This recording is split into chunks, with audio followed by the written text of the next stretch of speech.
Ketu in different houses. जब केतु पहले घर या लग्न पर होता है तो जन्म लेने वाला व्यक्ति कृतघ्न और दुखी हो जाएगा। वह संबद्ध तत्वों के साथ जुड़ जाएगा, उसके शरीर में विकृति आएगी और वह बहिष्कृत हो जाएगा।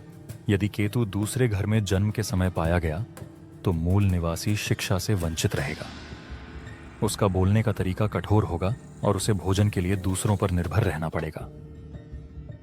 तीसरे घर में केतु का होना मूल निवासी को एक लंबा, शक्तिशाली और प्रसिद्ध जीवन प्रदान करेगा।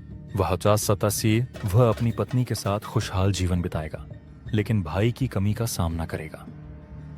चौथे घर में केतु रहने से मूल निवासी दूसरे व्यक्ति के घर में जाएगा।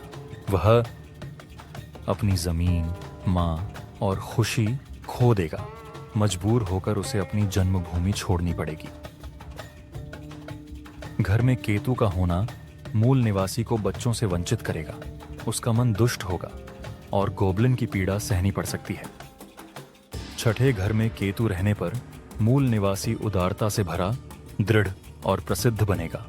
वह अपने दुश्मनों को हरा देगा और सिद्धि प्राप्त करेगा। यदि केतु 7वें घर में है तो यह मूल निवासी को अपमानित कर सकता है। वह पतित महिलाओं के साथ जुड़ता और पत्नी से दूर हो जाएगा। आंत के रोग उसकी परेशानियों में शामिल होंगे। वह घर में केतु उसके प्रियजनों से अलगाव का कारण बनेगा। मूल निवासी झगड़ालू और अल्पकालिक होगा। किसी हथियार से चोट लगने की भी आशंका होगी और सभी प्रयास असफल हो सकते हैं। वह घर में केतु रहने पर मूल निवासी पाप और अधर्म में फंस जाएगा। वह पिता से वंचित होगा, दुर्भाग्य सहेगा और गरीबी से प्रभावित रहेगा। 10वें घर में केतु का होना मूल निवासी के अच्छे कार्यों में बाधा डालेगा। वह अशुद्ध होगा और दुष्ट कार्यों में लिप्त रहने की संभावना होगी, लेकिन उसकी वीरता इसे प्रसिद्ध बना देगी।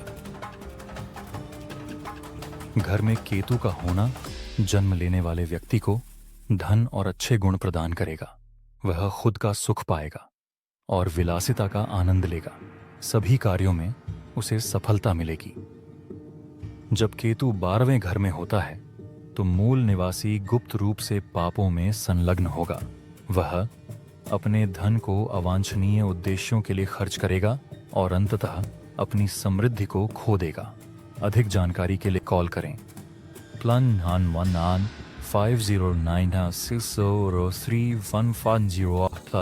+919 439795 DPS numerologist.com